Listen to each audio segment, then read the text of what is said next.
सोचिए, आप एक बड़े बिजनेस डील के सामने खड़े हैं। सामने टेबल पर कॉन्ट्रैक्ट रखा है। अगर हाँ कहते हैं तो करोड़ों का फायदा भी हो सकता है और करोड़ों का नुकसान भी। आपका दिल कह रहा है ये कर लो, लेकिन दिमाग फुसफुसा रहा है रुको। अब सवाल ये है, आपका फैसला सही होगा या आप भी उस अदृश्य जाल में फंस जाएंगे जिसमें लाखों लोग रोज फंसते हैं बिना जाने। आज हम खोलेंगे इंसानी दिमाग की वो गुप्त कमजोरियां जो हमें बार बार गलत फैसले लेने पर मजबूर करती हैं, और सीखेंगे कि कैसे इन्हें पहचान कर हम अपने जीवन, करियर और रिश्तों में बेहतर सोचने की कला सीख सकते हैं। नमस्कार दोस्तों, आप देख रहे हैं रीड स्मार्टर 9, जहां हम दुनिया की बेहतरीन किताबों को सिर्फ पढ़ते नहीं बल्कि जीते हैं, कहानियों, उदाहरणों और गहरे सबकों के साथ। आज से हम शुरू कर रहे हैं एक 10 भाग की सीरीज जो आपकी सोचने की क्षमता को एक नए स्तर पर ले जाएगी। किताब the art of thinking clearly पर आधारित। तैयार हो जाइए, क्योंकि ये सिर्फ सारांश नहीं बल्कि एक सोचने का क्रांति पथ है। The art of thinking clearly भाग 1। कहानी। साल 2019 दिल्ली के प्रगति मैदान में चल रहा था इंटरनेशनल ट्रेड फेयर। राहुल 28 साल का एक युवा उद्यमी अपने हैंडमेड जूट बैग्स के बिजनेस को आगे बढ़ाने के लिए यहां आया था। एक विदेशी रिटेलर उसके पास आया और कहा, मैं तुम्हारे 10 बैग्स खरीदूंगा, लेकिन तुम्हें 30% डिस्काउंट देना होगा। राहुल ने दिमाग से ज्यादा दिल से सोचा। उसे लगा, इतना बड़ा ऑर्डर, मौका हाथ से जाने नहीं देना चाहिए। उसने डील साइन कर दी। 6 महीने बाद राहुल का बिजनेस बुरी तरह टूट चुका था, क्योंकि इतने बड़े ऑर्डर को पूरा करने के लिए उसने कच्चा माल महंगे दामों पर खरीदा, फैक्ट्री का किराया बढ़ा और जो डिस्काउंट दिया उसने उसके मार्जिन को निगल लिया। सीख। कन्फर्मेशन बायस का जाल। रॉल्फ डोबेली कहते हैं, इंसान का दिमाग एक आदत में फंसा है, कॉन्फर्मेशन बायस। मतलब हम वही बातें सुनना और मानना पसंद करते हैं जो हम पहले से मानते हैं। राहुल ने खुद को यह समझा रखा था कि बड़ा ऑर्डर, बड़ा मुनाफा। जब रिटेलर ने ऑफर दिया, उसने हर डेटा, हर संकेत को इसी सोच के हिसाब से फिट किया और उन लाल झंडों, महंगी लागत, कम मार्जिन को नजरअंदाज कर दिया जो सामने थे। शेयर मार्केट में नए निवेशक अक्सर टिप्स के आधार पर निवेश करते हैं।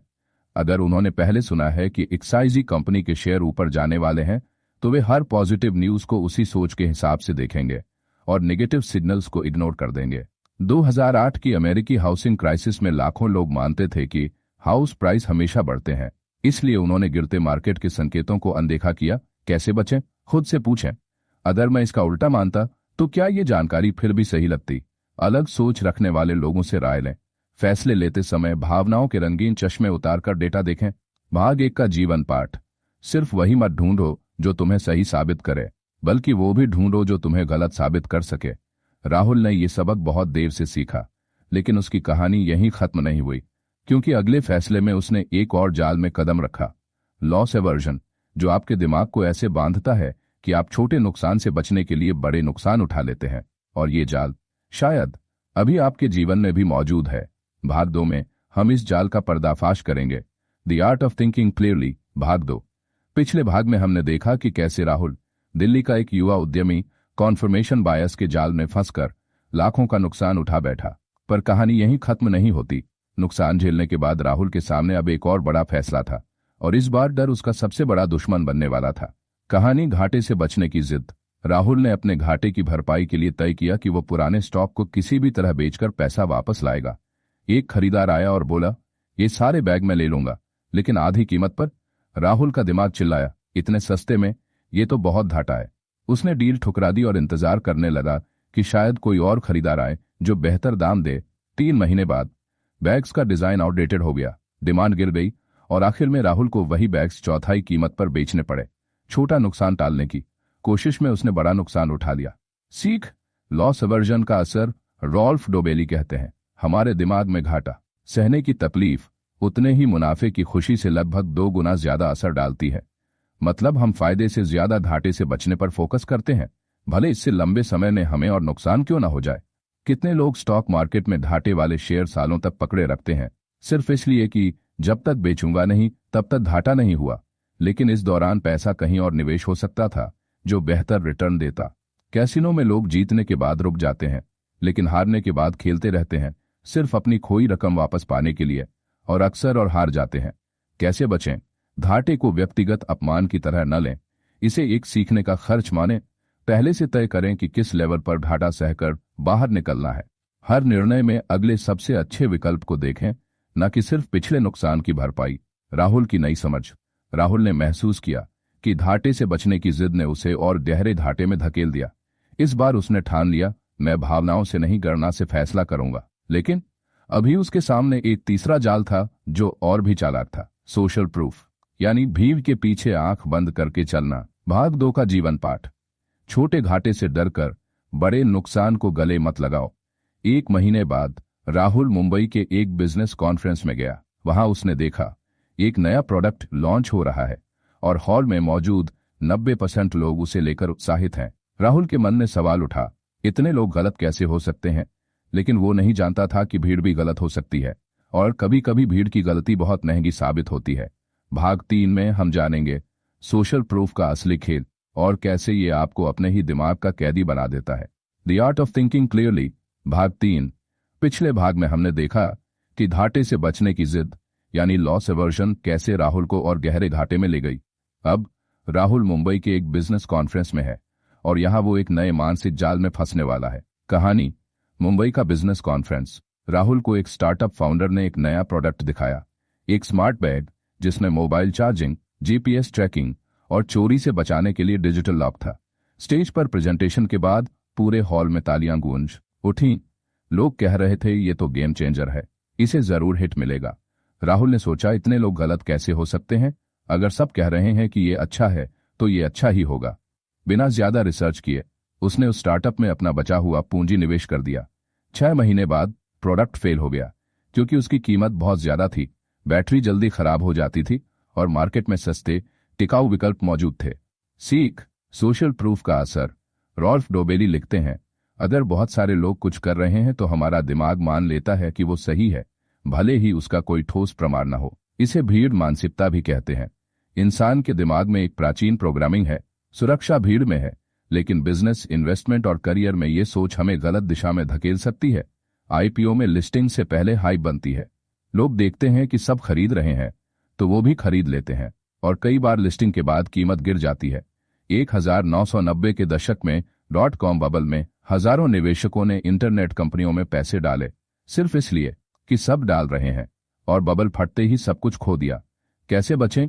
भीड़ के पीछे जाने से पहले खुद से पूछें, अगर सब चुप होते तो क्या मैं ये फैसला लेता? आंकड़ों और तथ्यों की जांच करें, न कि सिर्फ लोकप्रिय राय पर भरोसा। भीड़ में होने से मिलने वाले भावनात्मक आराम को पहचानें और उससे दूरी बनाएं। राहुल की नई समझ। इस तीसरे सबक के बाद राहुल को महसूस हुआ कि सोचना अकेले भी संभव है और कभी कभी सही सोचने के लिए अकेलापन जरूरी होता है। लेकिन भाग्य ने उसके लिए अगला जाल तैयार कर रखा था, एक ऐसा जाल जो आपके पास मौजूद चीजों को छोड़ने से रोकता है, भले ही वो बेकार हो चुकी हो। भाग 3 का जीवन पाठ। भीड़ की दिशा हमेशा सही नहीं होती, कभी कभी सही दिशा भीड़ से उलट होती है। कुछ महीनों बाद राहुल के पास एक पुरानी मशीनरी पड़ी थी जो अब उसके बिजनेस में इस्तेमाल नहीं हो रही थी। एक खरीदार ने उसे ऑफर दिया, लेकिन राहुल ने मन में सोचा, इतने पैसे में बेचना, मैंने तो इससे ज्यादा में खरीदी थी। वो नहीं जानता था कि वो सम कॉस्ट फैलेसी के जाल में फंस चुका है और ये जाल हर साल करोड़ों लोगों का पैसा, समय और अवसर खा जाता है। भाग 4 में हम सम कॉस्ट फैलेसी का असली चेहरा देखेंगे, the art of thinking clearly.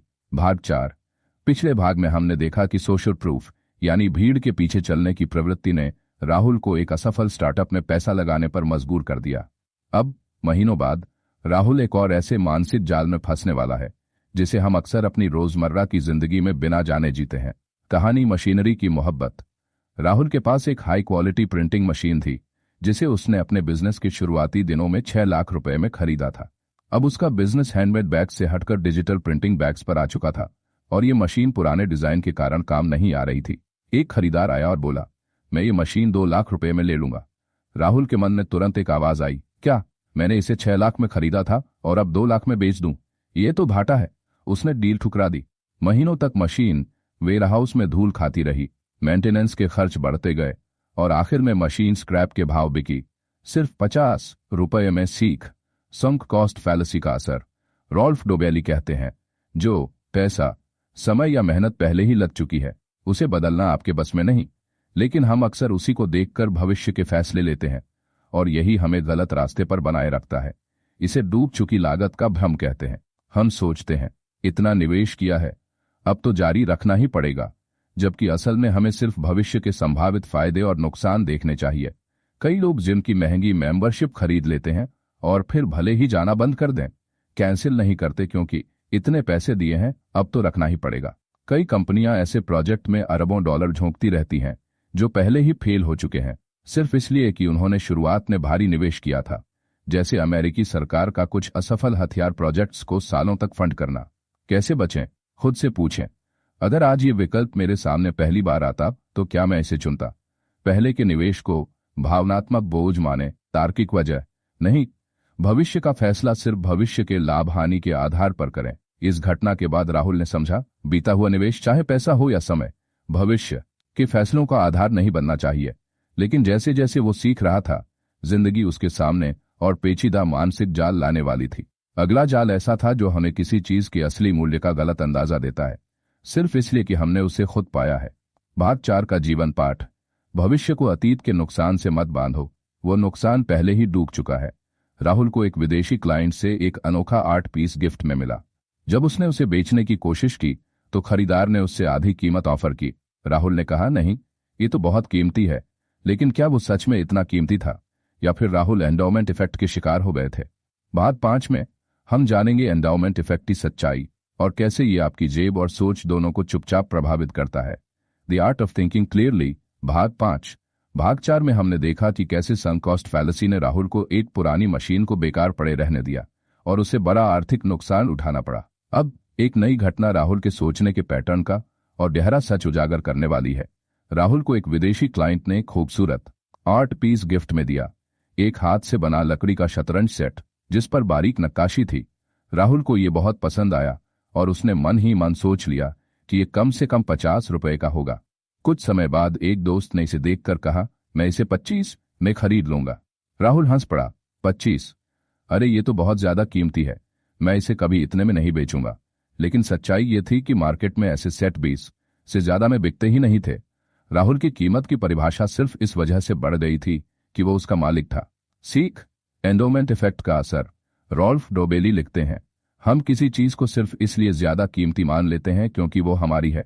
ये सोच हमें गलत कीमत तय करने, डील्स मिस करने और चीजों को अनावश्यक रूप से पकड़कर रखने पर मजबूर करती है। कई लोग अपने पुराने घर को मार्केट प्राइस से 20-30% ज्यादा में बेचना चाहते हैं क्योंकि ये तो हमारा पुश्तैनी घर है, जबकि खरीदार के लिए वो सिर्फ एक प्रॉपर्टी है। ईबे पर किए गए प्रयोग में विक्रेता अपने इस्तेमाल किए सामान की कीमत अक्सर खरीदार की औसत बोली से कहीं ज्यादा रखते हैं, सिर्फ इस वजह से कि वो उस सामान के मालिक हैं। कैसे बचें? खुद से पूछें, अगर ये मेरी चीज न होती तो मैं इसके लिए कितने पैसे देता? भावनाओं से अलग होकर मार्केट वैल्यू पर ध्यान दें। खरीद बिक्री के फैसले में तीसरे निष्पक्ष व्यक्ति की राय लें। राहुल ने महसूस किया कि मालिकाना होने से चीज का मूल्य बढ़ता नहीं, सिर्फ हमारा लगाव बढ़ता है। लेकिन जैसे ही वो इस सोच से बाहर आया, जिंदगी ने उसे एक और मानसिक जाल में धकेला जिसमें लोग बिना वजह भविष्य की भविष्यवाणी करने लगते हैं। और यकीन मानिए, इसमें फंसना बहुत आसान है। भाग 5 का जीवन पाठ। मालिकाना लगाव को असली मूल्य मत समझो। असली मूल्य वो है जो मार्केट तय करता है, आपका दिल नहीं। राहुल एक बिजनेस मीटिंग में बैठा था जहां लोग चर्चा कर रहे थे कि अगले 5 साल में कौन सा प्रोडक्ट सबसे ज्यादा बिकेगा। हर कोई अलग अलग भविष्यवाणी कर रहा था और राहुल भी सोच रहा था, शायद मैं भी अंदाजा लगा सकता हूं। लेकिन वो नहीं जानता था कि वो हाइंसाइट एंड फोरकास्टिंग बायस के खेल में कूदने वाला है, और इस खेल में जीतने वाले बहुत कम होते हैं। भाग 6 में हम जानेंगे क्यों हमारा दिमाग भविष्य की भविष्यवाणी करने में अक्सर गलत होता है और हम इसे कैसे पहचान सकते हैं। The art of thinking clearly, भाग 6 है। भाग 5 में हमने देखा कि कैसे एंडाउमेंट इफेक्ट ने राहुल को अपनी वस्तु का गलत मूल्यांकन करने पर मजबूर किया। अब एक बिजनेस मीटिंग में राहुल एक ऐसे मानसिक खेल में उतरने वाला है जिसमें लोग अक्सर खुद को बहुत चतुर समझते हैं, लेकिन आंकड़े बताते हैं कि वे ज्यादातर गलत साबित होते हैं। कहानी, भविष्यवाणी का खेल। मुंबई के एक लग्जरी होटल में बिजनेस मीटिंग चल रही थी। विषय था, अगले 5 साल में कौन सा प्रोडक्ट सबसे ज्यादा मार्केट पर राज करेगा। एक ने कहा, इलेक्ट्रिक स्कूटर मार्केट फटने वाला है। दूसरे ने कहा, नहीं, वेरेबल हेल्थ डिवाइस ही असली गेम चेंजर होंगे। राहुल ने सोचा, मैं भी अंदाजा लगा सकता हूं। मुझे लगता है 3 प्रिंटेड कपड़े ट्रेंड में आएंगे। सालों बाद जब इलेक्ट्रिक स्कूटर का मार्केट सच में बढ़ा तो राहुल ने खुद से कहा, देखा, मुझे तो पहले से पता था। लेकिन असल में उसे ये याद ही नहीं था कि उसने उस मीटिंग में कुछ और भविष्यवाणी की थी। यही है हाइंडसाइट बायस का जादू। सीख, हाइंडसाइट बायस और फोरकास्टिंग बायस का असर। रॉल्फ डोबेली बताते हैं, हाइंडसाइट बायस, घटना घटने के बाद हमें लगता है कि मुझे तो पहले से पता था। फोरकास्टिंग बायस, हमें लगता है कि हम भविष्य का सही सही अंदाजा लगा सकते हैं, जबकि आंकड़े कहते हैं कि पेशेवर विशेषज्ञ भी 50% से ज्यादा बार गलत होते हैं। क्रिकेट मैच खत्म होने के बाद लोग कहते हैं, मुझे तो पता था कि इंडिया जीतेगा, लेकिन मैच से पहले उनके दिमाग में कई शक होते हैं। 2008 की फाइनेंशियल क्राइसिस के बाद कई निवेशकों ने कहा, यह तो होना ही था, लेकिन उससे पहले लगभग किसी ने अपनी सारी इन्वेस्टमेंट नहीं निकाली थी। कैसे बचें? अपनी भविष्यवाणियां लिखकर रखें ताकि बाद में खुद को गलत साबित कर सकें। मान लें कि भविष्य स्वभाव से अनिश्चित है और उसकी सटीक भविष्यवाणी असंभव है। फैसले संभावनाओं पर लें, न कि यकीन पर। राहुल ने महसूस किया कि भविष्य की भविष्यवाणी करने से ज्यादा जरूरी है कई संभावनाओं के लिए तैयार रहना, लेकिन अगला मानसिक जाल और भी खतरनाक था। ये आपको छोटे छोटे नुकसान को इग्नोर करके बड़े खतरे में डाल देता है। भाग 6 का जीवन पाठ। भविष्य को लेकर यकीन से ज्यादा लचीलापन आपके पक्ष में काम करता है। राहुल को अपने बिजनेस में बार बार छोटे छोटे नुकसान हो रहे थे, लेकिन वो सोचता था, अरे इतना तो चलता है। वो नहीं जानता था कि यही छोटे नुकसान एक दिन इतना बड़ा हो जाएंगे कि संभालना मुश्किल होगा। ये था नॉर्मलसी बायस का जाल, जो लोगों को धीरे धीरे आने वाले संकट को नजरअंदाज करने पर मजबूर करता है। भाग 7 में हम नॉर्मलसी बायस को गहराई से समझेंगे और जानेंगे कि ये आपकी जिंदगी को कैसे चुपचाप कमजोर करता है। The art of thinking clearly, भाग 7। भाग 6 में हमने देखा कि कैसे हाइंडसाइट बायस और फोरकास्टिंग बायस ने राहुल को अपनी भविष्यवाणी की गलतियों से अनजान रखा। अब उसके बिजनेस में धीरे धीरे एक नई समस्या पनप रही थी, लेकिन उसका दिमाग उसे ये मानने ही नहीं दे रहा था कि यह समस्या खतरनाक हो सकती है। कहानी, धीरे धीरे बढ़ता नुकसान। राहुल के बिजनेस में पिछले 6 महीनों से हर महीने 2-3% का नुकसान हो रहा था। कभी किसी सप्लायर ने देर से डिलीवरी दी, कभी रिटर्न बढ़ गए, कभी डिजाइन कॉपी हो गया। राहुल सोचता, अरे ऐसा तो हर बिजनेस में होता है, कुछ उतार चढ़ाव तो चलते हैं। उसने इस छोटे नुकसान को कभी गंभीरता से नहीं लिया, लेकिन 1 साल बाद ये 2-3% का मासिक नुकसान मिलकर उसके कुल मुनाफे का आधा खा चुका था और अब बिजनेस संकट में था। सीख, नॉर्मलसी बायस का असर। रॉल्फ डोबेली बताते हैं, नॉर्मलसी बायस हमें ये मानने पर मजबूर करता है कि हालात जैसे अभी हैं वैसे ही बने रहेंगे, चाहे संकट के संकेत कितने भी स्पष्ट हों। ये वही कारण है कि लोग धीमी गति से बढ़ते खतरों को नजरअंदाज कर देते हैं, चाहे वो आर्थिक हो, स्वास्थ्य संबंधी हो या रिश्तों से जुड़ा हो। कई लोग शहरों में प्रदूषण के स्तर के बढ़ने को नजरअंदाज करते हैं क्योंकि ये धीरे धीरे बढ़ता है और अचानक नहीं लगता, लेकिन सालों बाद इसके गंभीर स्वास्थ्य परिणाम सामने आते हैं। जलवायु परिवर्तन, क्लाइमेट चेंज को लेकर दुनिया के कई हिस्सों में यही मानसिकता रही है। अभी तो मौसम लगभग वैसा ही है, इतना खतरा क्या? और इस सोच ने कार्यवाही में देरी कर दी। कैसे बचें? छोटे छोटे बदलावों का डेटा रिकॉर्ड रखें, चाहे वो बिजनेस में हो, स्वास्थ्य में या किसी और क्षेत्र में। धीरे धीरे बढ़ते खतरे को भी गंभीरता से लें। समय समय पर बड़ी तस्वीर देखें और पैटर्न पहचानें। राहुल ने सीखा कि छोटे छोटे नुकसान को नजरअंदाज करना दरअसल बड़े नुकसान का बीज बोना है। लेकिन अगला मानसिक जाल और भी चालाक था। इसमें इंसान उन चीजों को ज्यादा महत्व देता है जो तुरंत नजर आती हैं और लंबे समय के फायदों को भूल जाता है। भाग 7 का जीवन पाठ।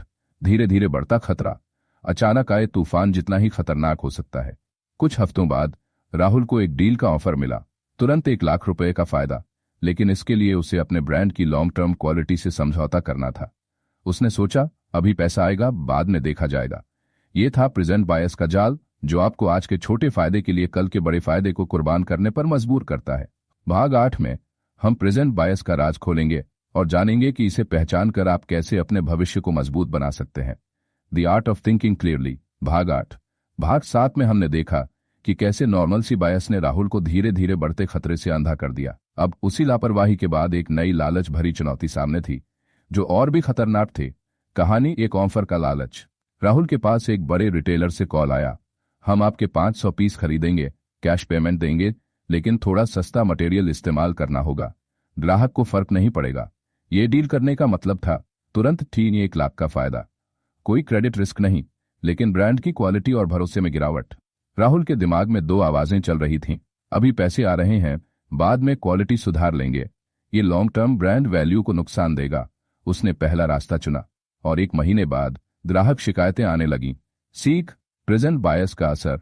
रॉल्फ डोबेली बताते हैं, प्रेजेंट बायस हमें आज के छोटे फायदे को ज्यादा महत्व देने और भविष्य के बड़े फायदों को नजरअंदाज करने के लिए मजबूर करता है।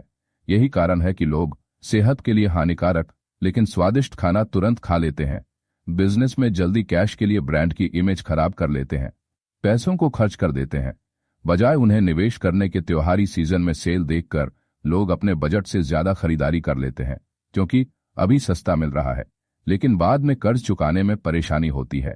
कई खिलाड़ी अपनी फिटनेस और करियर की लंबी उम्र की जगह तुरंत अधिक मैच फीस या शॉर्ट टर्म कॉन्ट्रैक्ट के लिए ओवरवर्क कर लेते हैं, जिससे चोटें हो जाती हैं। कैसे बचें? किसी भी बड़े फैसले से पहले खुद से पूछें, ये फैसले का असर 1 साल बाद क्या होगा? लॉन्ग टर्म प्लान के फायदे को लिखकर सामने रखें। आज के फायदे के साथ भविष्य का संभावित नुकसान भी गणना मिले। राहुल को समझ आया, शॉर्ट टर्म गेन के लिए लॉन्ग टर्म ब्रांड को खतरे में डालना बीज खाते समय खेत खोद देने जैसा है। लेकिन अभी भी उसकी सोच पूरी तरह साफ नहीं हुई थी, क्योंकि अगला मानसिक जाल उसे भीड़ की सोच में बहा ले जाने वाला था। भाग 8 का जीवन पाठ। अगर आप आज के छोटे छोटे फायदे के लिए कल के बड़े फायदों को कुर्बान करते हैं तो भविष्य हमेशा आपके खिलाफ काम करेगा। 1 महीने बाद राहुल एक बिजनेस कॉन्फ्रेंस में गया। वहां सभी ट्रेडर एक नई ट्रेंडिंग प्रोडक्ट लाइन में निवेश कर रहे थे, बिना ज्यादा रिसर्च के, बस इसलिए क्योंकि सब कर रहे हैं। राहुल सोचने लगा, शायद मैं भी ले लूं वरना पीछे रह जाऊंगा। ये था हर्ड मेंटालिटी का जाल, भीड़ की सोच में बह जाना। भाग 9 में हम देखेंगे कि कैसे हर्ड मेंटालिटी इंसान को अपने असली प्लान से भटका देती है। The art of thinking clearly, भाग 9। भाग 8 में हमने देखा कि कैसे प्रेजेंट बायस ने राहुल को शॉर्ट टर्म गेन के लालच में अपने ब्रांड को नुकसान पहुंचाने पर मजबूर कर दिया। अब एक नए मौके पर उसका सामना भीड़ के दबाव से होने वाला था। कहानी सब कर रहे हैं का जाल। राहुल एक बिजनेस कॉन्फ्रेंस में गया। यहां माहौल जोश से भरा हुआ था। हर कोई एक नए प्रोडक्ट ब्लॉक्स में इन्वेस्ट कर रहा था। एक व्यापारी ने कहा, भाई जो ब्लॉक्स में नहीं गया समझो वो मार्केट से बाहर है। दूसरे ने जोड़ा, हमने तो 10 लाख लगा दिए हैं, 3 महीने में 2 गुना हो जाएगा। राहुल के पास इसके बारे में कोई ठोस डेटा नहीं था, लेकिन उसने सोचा, इतने सारे लोग गलत नहीं हो सकते, शायद मैं भी ले लूं। उसने 5 लाख का ऑर्डर दे दिया और 4 महीने बाद ब्लॉक्स का ट्रेंड खत्म हो गया। स्टॉक बिकना मुश्किल हो गया और उसका आधा पैसा फंस गया। सीख हर्ड मेंटालिटी का खतरा। रॉल्फ डोबेली कहते हैं, हर्ड मेंटालिटी हमें अपने खुद के विचारों की जगह दूसरों के फैसलों पर भरोसा करने के लिए मजबूर करता है, सिर्फ इसलिए कि बहुत सारे लोग वही कर रहे हैं। लोग ऐसा क्यों करते हैं? असुरक्षा का डर, मैं पीछे न रह जाऊं। समूह में गलत होना अकेले गलत होने से कम डरावना लगता है। भीड़ से अलग सोचना मेहनत और रिस्क मांगता है। आईपीओ बूम के समय हजारों लोग बिना कंपनी का बैलेंस शीट देखे सिर्फ इसलिए निवेश करते हैं क्योंकि सबने किया है, और बाद में प्राइस गिरने पर बेच देते हैं। 2008 की अमेरिकी हाउसिंग क्राइसिस में लाखों लोग घर खरीद रहे थे सिर्फ इसलिए कि सब खरीद रहे हैं, और बबल फूटते ही कई लोग दिवालिया हो गए। कैसे बचें? रिसर्च करें, भीड़ जिस चीज में जा रही है उसकी बुनियादी वैल्यू देखें, भीड़ से अलग सोचना सीखें। कई बार सबसे सही दिशा भीड़ की उल्टी होती है। अपने प्लान और डेटा पर भरोसा रखें, न कि सोशल प्रेशर पर। राहुल को समझ आया, भीड़ के साथ चलना आसान है, लेकिन असली जीत अक्सर अकेले चलने में होती है। लेकिन अभी भी एक समस्या थी, वो कई बार ऐसे फैसले ले रहा था जो सिर्फ उसके पास के हालात पर आधारित थे, पूरे परिदृश्य को देखे बिना। अब उसकी सोच का अगला जाल था अवेलेबिलिटी बायस, यानी जो चीज सामने है उसी को सबसे अहम मान लेना। भाग 9 का जीवन पाठ। भीड़ हमेशा सही नहीं होती। अगर आप बिना सोचे समझे सबके पीछे चलेंगे तो उनके साथ गिरने का खतरा भी उठाना पड़ेगा। एक दिन राहुल को एक न्यूज मिली कि एक नए सप्लायर के साथ डील करने से तुरंत मुनाफा मिलेगा। वो बाकी डेटा देखे बिना उसी खबर पर यकीन करने लगा, और यही उसकी अगली गलती बनी। भाग 10 में हम देखेंगे अवेलेबिलिटी बायस का असर और सीखेंगे कि फैसले लेते समय पूरी तस्वीर देखना क्यों जरूरी है। The art of thinking clearly, भाग 10। भाग 9 में हमने देखा कि कैसे हर्ड मेंटालिटी ने राहुल को भीड़ के पीछे पीछे चलने पर मजबूर किया और उसका बड़ा नुकसान हुआ। अब एक नए बिजनेस अवसर में उसकी सोच का अगला झुकाव खुलने वाला है। कहानी सबसे ताजा खबर ही सच है। राहुल एक सुबह अपने लैपटॉप पर न्यूज पढ़ रहा था। एक बिजनेस पोर्टल पर उसने देखा, साउथ एशिया के सबसे तेज बढ़ते सप्लायर स्पॉट ट्रेड अब इंडियन मार्केट में, अभी डील करें, डबल मुनाफा पाएं। इस हेडलाइन के साथ एक वीडियो भी था जिसमें कंपनी के सीईओ ने बड़े बड़े दावे किए। राहुल ने सोचा, वाह, ये तो अभी अभी आया है, मतलब सबसे ताज़ा और सही खबर है, मुझे तुरंत डील करनी चाहिए। उसने बाकी जानकारी चेक नहीं की, न कंपनी का पिछला रिकॉर्ड, न उनके प्रोडक्ट की गुणवत्ता। 3 महीने बाद पता चला स्पॉट ट्रेड के पास लॉजिस्टिक सपोर्ट ही नहीं था और उनका प्रोडक्ट क्वालिटी में फेल हो गया। सीख अवेलेबिलिटी पास का खतरा। रॉल्फ डोवेली कहते हैं, हमारा दिमाग उस जानकारी को सबसे ज्यादा महत्व देता है जो हाल ही में मिली हो या जिसे याद करना आसान हो, भले ही वह पूरी तस्वीर का छोटा हिस्सा ही क्यों न हो। क्यों होता है ऐसा? हाल की घटना दिमाग में ज्यादा ताजा होती है, इमोशनल खबर ज्यादा याद रहती है, इंसान आलसी होता है। पूरी रिसर्च करने से आसान है ताजा जानकारी को मान लेना।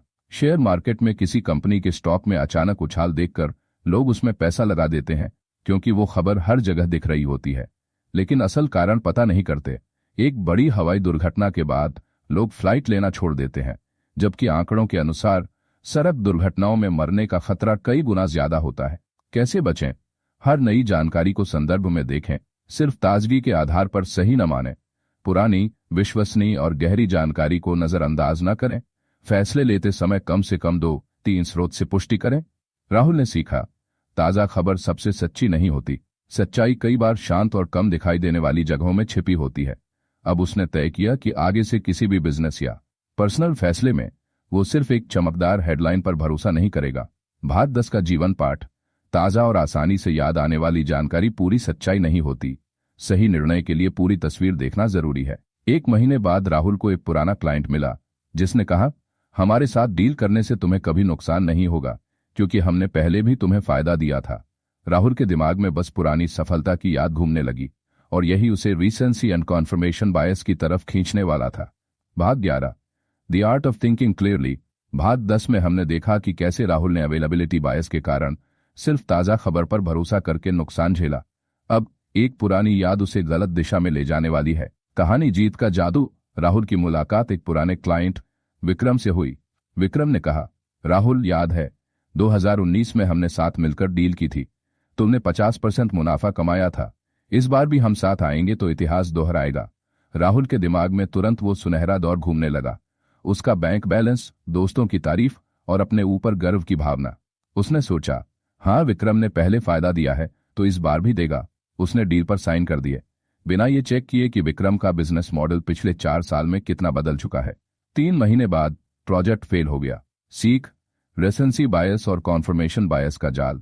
रिसेंसी बायस, हाल की या आखिरी बार हुई घटनाओं को ज्यादा महत्व देना, भले वो सामान्य पैटर्न न हो। कॉन्फर्मेशन बायस, जो हम मानना चाहते हैं उसी के सपोर्ट में सबूत ढूंढना और बाकी को नजरअंदाज करना। कैसे बचें? पुरानी सफलता की याद को फैक्ट्स और वर्तमान डेटा से बैलेंस करें।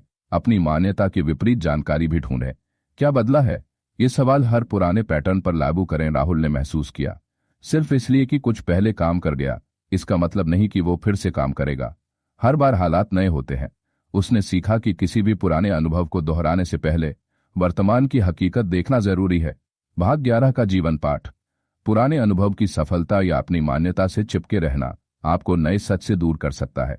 कुछ समय बाद राहुल को एक नया ऑफर मिला, लेकिन इस बार उसने इतनी रिसर्च की कि उसकी टेबल पर डेटा के ढेर लग गए।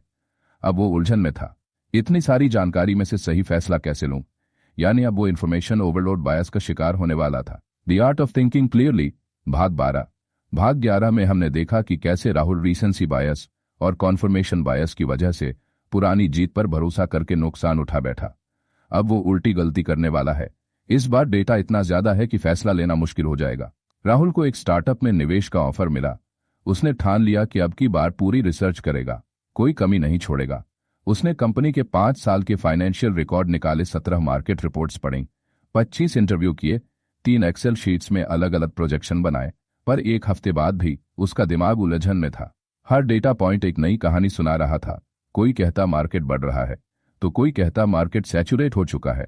आखिरकार समय निकल गया और ऑफर हाथ से चला गया। सीख, इंफॉर्मेशन ओवरलोड बायस। जब जानकारी इतनी ज्यादा हो जाए कि निर्णय लेने की क्षमता धीमी या बंद हो जाए तो यह इंफॉर्मेशन ओवरलोड बायस है। अधिक जानकारी हमेशा बेहतर निर्णय की गारंटी नहीं देती। कई बार सीमित लेकिन सही जानकारी ज्यादा असरदार होती है। शादी के लिए रिश्ता देखने में हर छोटी बड़ी डिटेल जुटाना, कुंडली, नौकरी, फैमिली बैकग्राउंड, हॉबी, खान पान और इतने विकल्प देखना कि आखिर में कोई फैसला ना हो पाए। अमेरिका में कार खरीदने वाले ग्राहक जो हर मॉडल, हर वर्जन, हर फीचर का घंटों रिसर्च करते हैं और आखिर में महीने भर बाद भी कार नहीं खरीद पाते।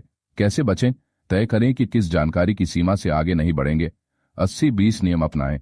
20% महत्वपूर्ण डेटा 80% परिणाम तय करता है। निर्णय की डेडलाइन तय करें, वरना रिसर्च कभी खत्म नहीं होगी। राहुल ने सीखा, डेटा इकट्ठा करना जरूरी है, लेकिन उससे भी जरूरी है समय पर निर्णय लेना। अब उसने तय किया कि अगली बार वह सिर्फ जरूरी डेटा लेगा और 48 घंटे के अंदर फैसला करेगा। भाग 12 का जीवन पाठ।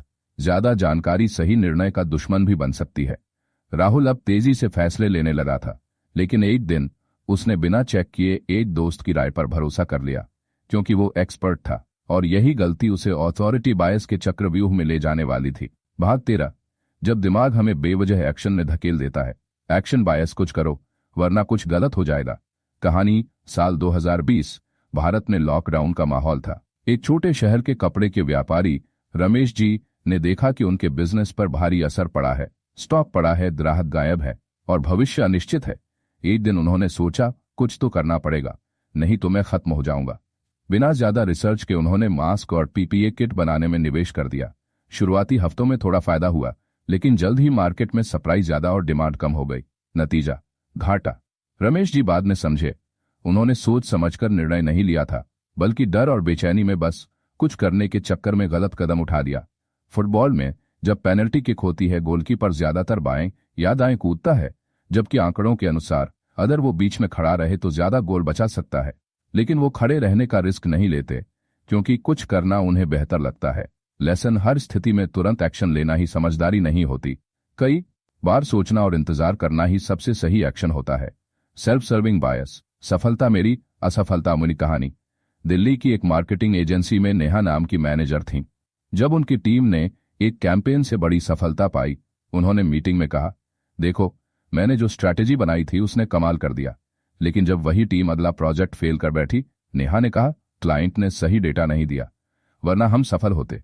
क्रिकेट में जब कोई खिलाड़ी अच्छा खेलता है तो वो अपनी मेहनत, ट्रेनिंग और टैलेंट को क्रेडिट देता है, लेकिन जब फेल होता है तो पिच की हालत, अंपायर की गलती या मौसम को दोष देता है।